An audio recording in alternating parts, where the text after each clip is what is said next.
Hey everybody, welcome back to another episode of All Things Dog Podcast. I am your host, Tim Russell, owner and operator of FlatTop K9. Before I get into today's topic, as usual, I want to mention that I am on all the major podcast platforms: Apple, Spotify, Audible, Amazon Music, Podbean. For some reason, I don't know why, I've been in touch with Spotify, and we've had some issues with finding my podcast on there. But also YouTube, okay, the YouTube channel, FlatTop K9, FlatTop, all one word, the letter K, number 9, FlatTop K9. Go to the YouTube channel. Not getting a lot of activity there, so I really appreciate it if you would like, subscribe, and share. I think we've done some pretty good content on there. I'm in a process of getting some guests on. I know I've said that in the past, but there's been some scheduling conflicts, so we're still working on that. We're still we're going to have that, I promise you. Okay. But one more thing, I always mention this before I get into the topic, is these supplements right here from New Vet Labs. This bottle right here, New Vet Plus, is a prebiotic, not a probiotic, a prebiotic. Okay, this is incredible for gut health, their coat, their eyes, their teeth, the whole shebang. This is it. Okay, they had a powder. They still may have a powder, which is good for like puppies, but they're phasing that out. Now they have their joint supplement is just there's nothing like it. Both of these products, there's nothing like it. But this one right here, the New Joint DS, that stands for double strength. Okay, this is what all of my dogs get. Even our little Malshipoo, 6 or 7 pound Malshipoo, I cut these wafers up in fourths, and she gets one little piece of each every day.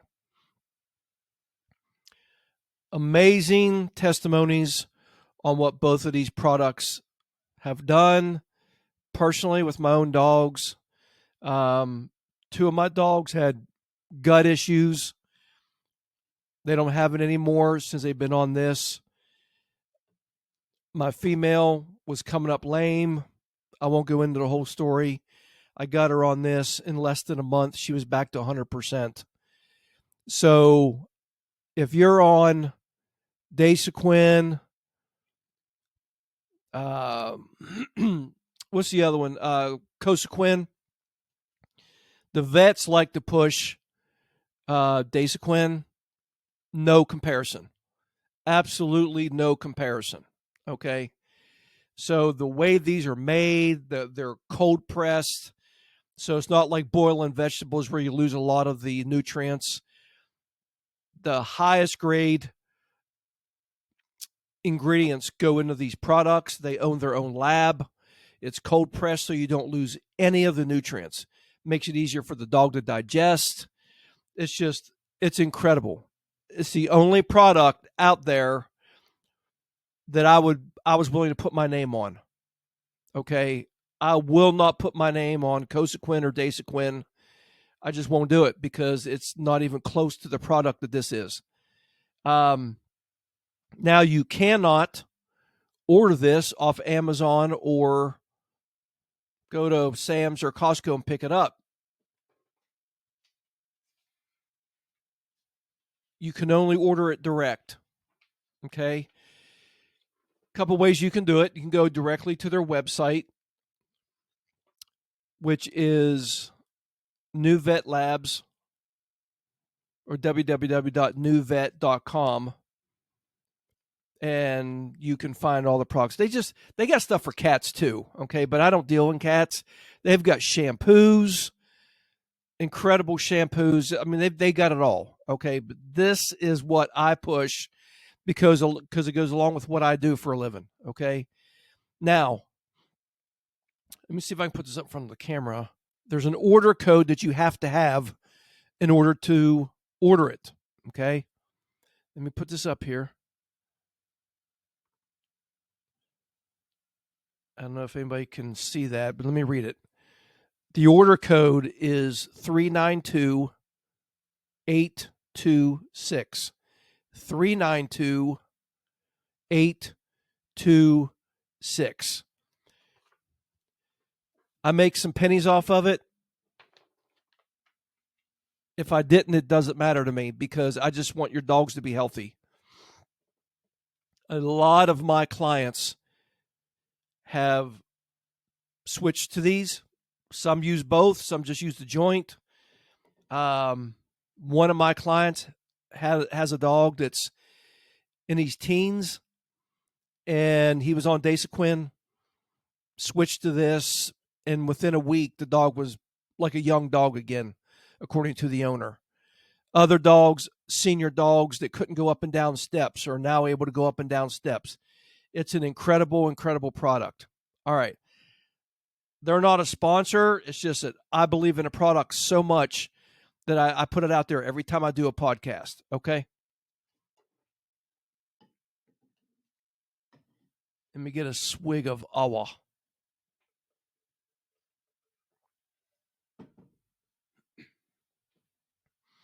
All right. So I'm going to talk about a couple different things today. The bulk of what I'm going to talk about today, and I don't think this will be very long, but I say that all the time, is people send their dog to a trainer, spend a lot of money for a board and train. Okay. I can't speak for every trainer. All I can do is I can speak to what I do. I put a lot of time into these dogs. Many trainers do maybe one session a day with a dog when it comes to them for a board and train. Average is 8 minutes. I think that's unethical, but some do it. Okay. I don't have a set amount, but I know I do a minimum of 4 a day. But then I also may get up at 9 or 10 o'clock at night when it's time to go to bed. I'm like, you know what? I'm going to take this dog to the square and walk this dog around the square because I know there's going to be a bunch of people up on there. The dog struggles and everything. And it's different working a dog at night than it is during the day. So I may just get up and do that. But here's the thing. A lot of times, owners think that because they've spent several $1,000s on training for their dog, that everything is great. There's not going to be any mistakes by the dog. The dog's not going to test them. The dog, sometimes I think they think that the dog is going to be a piece of furniture when they come home. They're not going to, everything's going to be just perfect. And that is the farthest thing from the truth. That is unrealistic. Okay? You have to think, excuse me, you have to remember probably 99%, maybe not quite 99%, depends on the dog and genetics and everything. But the biggest majority of the problems with the dogs are the owners. So if you have a dog in the home that has been in a home for, I don't care if they came in at 8 weeks and you've had them a year, or if you've had them 3 years, or I've got one coming in, it's is 6 years old that's coming in. Think of what you've taught that dog in that amount of time. They pick up on the negative like that, super, super fast. You know, it's a whole lot harder to teach the dog the good than it is for them to catch on to the bad. So you got to think about that. You've had a dog for years, whether it was on purpose or not. That dog has learned this is what I do with my owner and in my owner's house. Most of the time, things are upside down. The dog's running the show. There's no leadership. Okay, they haven't set any boundaries in the home. There's no rules, and so there's no structure. They don't follow through with anything. They don't demand anything out of the dog, right? So let's send the dog to a trainer, and then everything will be good. And I tell clients, listen, man, you got to have realistic expectations. You have unrealistic expectations. Okay, now I know that I do this every day. I do this for a living. I don't expect my clients to be at the level that I am. Okay, but I spend a ton of time teaching, educating, demonstrating the owners and asking multiple times, any questions. And many times they say no. And some of that is probably because they want to get home with their dog. They don't really want to listen to me no more. Okay, now, let me ask you this. A person, and I've had many, okay, but a client comes to me with a dog that's got really bad reactivity, whether it's with dogs, whether it's people, or both. They come to me, I hear the horror stories from the owners. And 4 weeks that dog is with me, 99% of the time, I have zero issues with reactivity. Why is that? I'll ask the owners that. Why do you think that is? And they can't answer it. If I held a mirror up and I said, look right here, here's why the dog's got reactivity, probably take offense to it. I know I've offended some people before, but I don't do it to be a jerk. I mean, I'm here to help the dog, and if you want true success, you need to listen. You start pointing things out that has been done along the way. Now, listen, I've done that for the length of time I've been on the phone with people. I've talked about that for the time that the dog has been here with me. And we talk about it again at the go home, and I'm sure we talk about it again after the dog goes home. And owners will still, after spending thousands of dollars, go right back to the way it was. Now, when a dog comes to me for training, what I do, and this is the title of the podcast this week, what I do is only temporary. It's only temporary. If you don't follow through when that dog leaves here, that's not on me. That's on you. And I'll give clients, some chances. But when I say, hey, I taught you this, you're doing this, there's going to come a time to where you're going to stop wasting my time. Okay, you don't want to listen. Okay, if I taught your dog, you hand your dog to me, and I take that dog for 4 weeks, And I teach the dog the commands that I use, marker words that I use, release commands, all those things. Some people use break. If the client wants break, I'll use break for a release. I use okay. But if you don't have a set command that you're using, because most of the dogs don't know anything, maybe a sit when they come, then I'm going to do what I do. Okay. And then I teach that to the owner in a classroom setting. And then we do hands on until everybody says they're comfortable. Now, I came up with this analogy years ago, you can't have one piece of the puzzle and have the whole picture. Okay?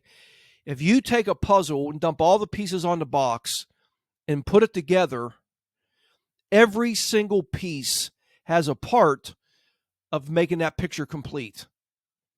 If you take the top right corner away, even though it's way up in the corner, the picture is still incomplete. Okay? Why do I say that? Because everything is connected. If you have a dog that just is romper room in the house, the dog just gets to go and claim furniture whenever it wants, and the dog's not under control. And then you take the dog outside and try to do recall with the dog, and the dog don't want to come to you. Why would he? You don't have the dog under control in the home. Why would you think that you're going to have control of the dog outside? It's not going to happen. So that's why I tell people, get the dog off the furniture. Don't allow the dog to make all these decisions for themselves inside the home. Some people may disagree with that, but I don't care.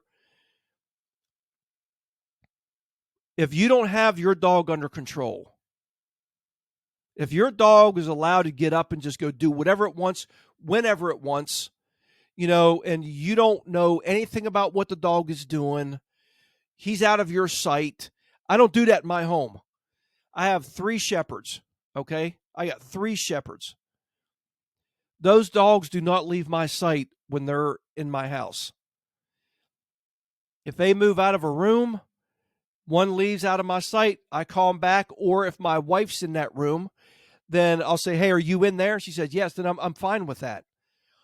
But my dogs are not allowed to roam about my house.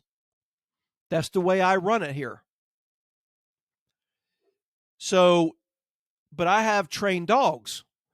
No dog is perfect.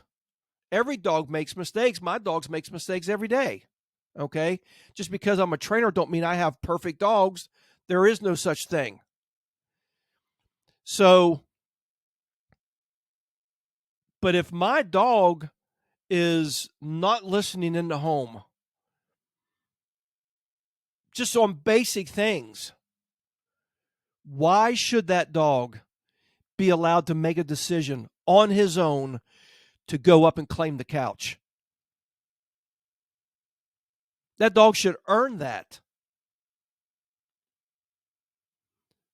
So from day one, I take the dog in the house, and owners allow the dogs on furniture, and I don't here in my house. I show the dog from day one where your place is. In the beginning, it's at my feet because we haven't worked on the place command.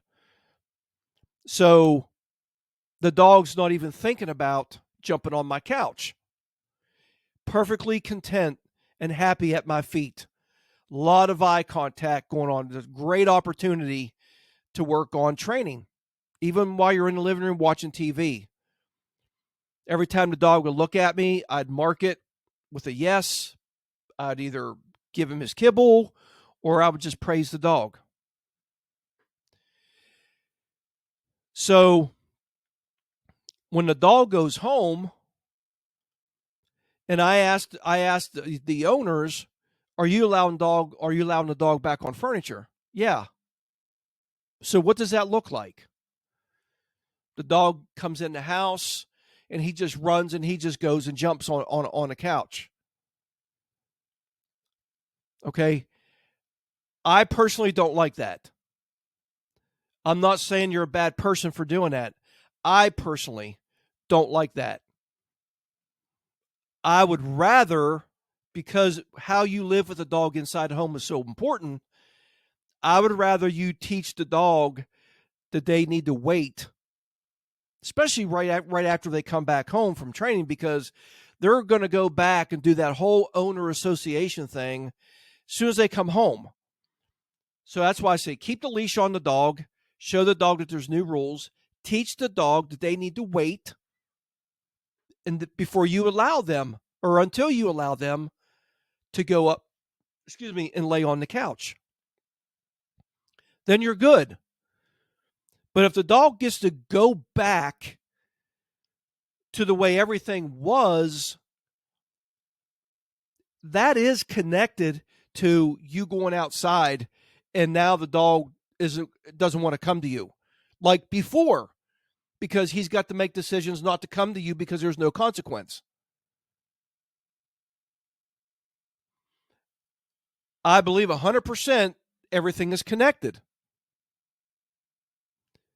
So if another example would be if you don't have the dog under control in the home. People say all the time, my dog pulls like a train on a leash. And I'll find out that it's chaos inside the home. I was like, it starts in the home. Now, when I teach a dog certain commands, that dog has had hundreds and hundreds of reps in the time that they have been here with me. Hearing these words, me charging those words to actually have meaning to the dog. Yes doesn't have meaning to the dog at first, but when he hears it enough and a reward follows, that word starts to have meaning to that dog. And we do the same thing with the other marker words. Okay. So I go down through and I have everything on a whiteboard when the owners come for the go home lesson of what I taught the dog. These are the commands that he's learned. These are the marker words. These are everything. Okay. And then some owners go home and start using other language with the dog, and then they're like, hey, my dog's not listening. Well, let's break it down, because I promise you it's not the dog. I promise you it's not the dog. Well, then I find out that they're using different words. I'm like, why would you do that? You have a picture of the board. We went over it for 3 hours, 4 hours, 5, whatever it is. You know what the words are. You know what the commands are. Why would you take the dog home day one and start changing up what the dog had learned?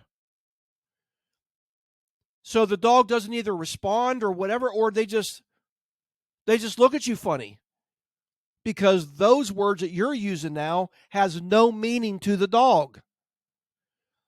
I don't understand it. I really, really don't understand it. When a dog is with me, until they earn off-leash freedom, they are on leash with me. That is my communicator.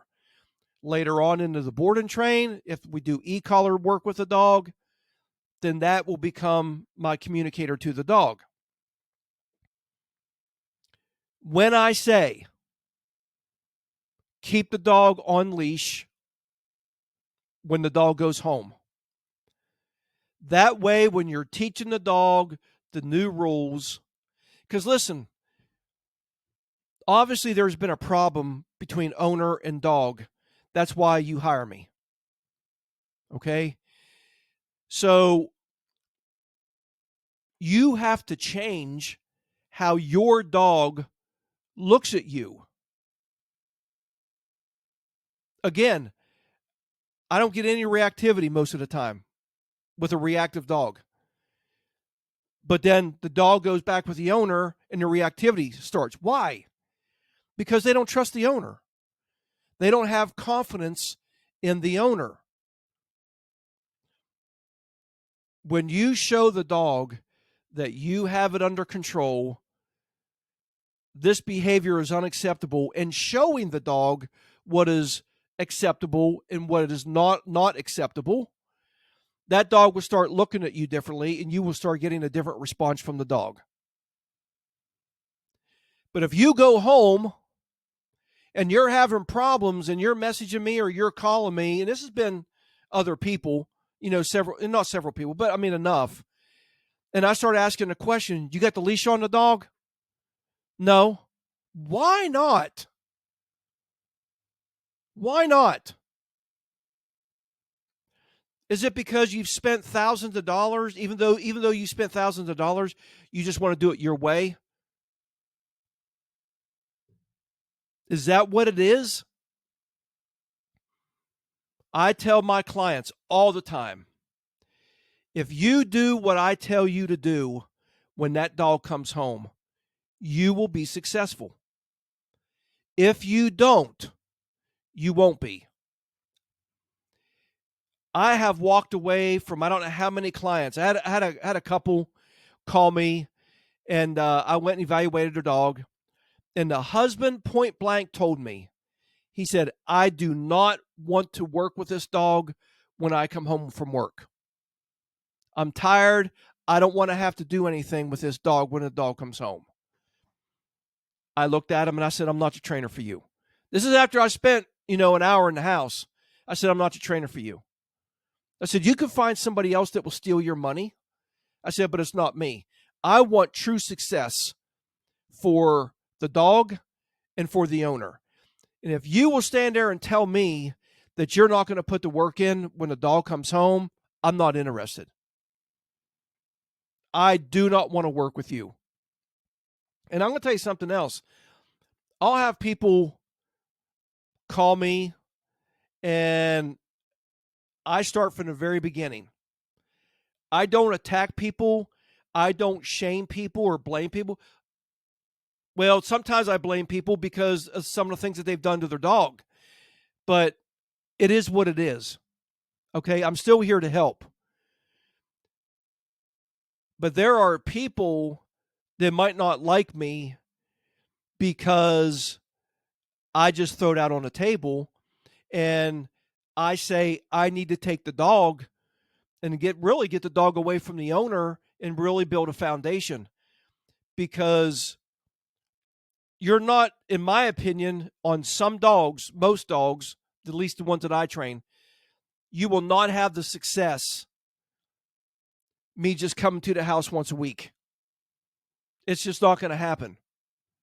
Owners, their work schedule, everything else, it's just not going to happen. Some things need to be taken care of in the home. Other things, I got to get the dog away from the owners. Okay, and then I got to spend a lot of time really, really listening to the owners. But I've heard people have told me this. One recently, they said somebody told them they didn't like me from the time right off from the beginning talking to me on the phone. They said, I haven't met him, but I bet he's military, which thank you to all the military people, but I'm not military. Okay, I am very straightforward. I try to be respectful, but people screw their dogs up. And then I point things out and they don't like it. So what they will do is they will call another trainer that will make him feel good. Okay. And that trainer will take the dog, train the dog, and then they don't get the results for the money. I see it all the time. Or people will go to a different trainer for whatever reason, finances or whatever, and then they don't get the results. Bottom line is, it is your dog. It is your money. You can go to whoever you want. If you don't like me, I mean, of course, everybody wants people to like them, right? But if you don't like me because of what I said on the phone about the situation with you and your dog, I really don't care. Some will, some won't. So what? Somebody else is waiting. I got that from a doctor, and he's self-employed, and I thought that was great. I know that sounds like I'm a jerk. I'm not being a jerk. It's just that those kind of people will not be successful with their dog. They won't. So we got to remember that what we do with your dogs in a board and train is only temporary. If you do not follow what we've taught. Now, here's the way I teach when the people come to me for the go home lesson. I like to teach my clients the way I've taught the dog. I don't think it's good practice for if you've got a dog that used to pull really, really bad on a leash, and for the trainer just to go walk your dog and just hand the leash to them. Because 100% of the time, what they're going to do is the shoulder goes up, the elbow gets bent, and tension's on the leash, because that is all that they know. It is our responsibility to teach the owners how to properly hold the leash. And different people hold it, different trainers hold it different ways. So don't tell me my way is wrong. You hold it your way, I'll hold it my way. But there's a reason why I do it the way I do it. Then later on, if you feel comfortable holding it a different way, go for it. But don't be wrapping the leash around your wrist and the dog takes off and shatters your wrist like happened to a past client. Don't do that. So do what you're told. I know I'm repeating myself on this, but I spend a lot of time with my clients. I work really, really, really hard with the dog, and I work really hard with the clients. And I feel like I do a really good job teaching the clients. I don't go into science because it doesn't matter. You know, I break it down. My mom was a preschool teacher for a very long time. She's like, break out the crayons and just break it down to me, very, very simple. And that's the way I try to do it to the clients. Because they're not gonna pay attention and worry about, oh, am I using negative reinforcement or am I using positive punishment? They don't know that stuff. It's not important to them. So just again, if you don't use me, I'm sorry. I'm sorry, because I do things differently. And I guess while I'm on here, I'm just gonna go ahead and touch on another thing. I did a live on this, and I've done it's in one of my other podcasts, but there is a lot of unethical trainers out there. There is a lot of abusive trainers out there. Okay. And it makes it really hard for people like me. Do I punish and correct the dogs? Absolutely. But I do it in a fair way to the dog. Okay. The dog doesn't flatten out. The dog still loves me, still crazy about me. But that's part of the learning process with the dog. Okay. Just like us. If you keep doing your job wrong at work, somebody's going to come with a piece of paper and write you up. Okay. That is a consequence for you doing your job wrong. Now, if you've never been taught how to do the job, it would not be fair to write you up. They need to get somebody in there, work with you, and train you properly. Same way with the dog. If the dog doesn't know, it is unfair to correct the dog for something that they don't know. Now, once they do know it, it is very fair to give them a correction after the command if they don't do it. But the punishment needs to fit the crime. You know, you can give the dog a little bump on a leash, give a very, very slight correction, get the dog on track, and be on your way. You know, it doesn't mean you pick the dog up and spin him around like a helicopter with a leash. You know, that's why I always say when people hear punishment or correction, they always think bad things. And it's not. So, another thing I'm gonna go ahead. I've got this in front of me. I wasn't planning on doing this, but I'm gonna do it anyways. So this will probably end up being a little bit longer. I had a client recently that they may or may not listen to this, and it doesn't matter if they do. Really struggled. The mother said, "Don't take your dog to him," and it had nothing to do with me. It was just an experience a friend of theirs had, and with another trainer that was abusive.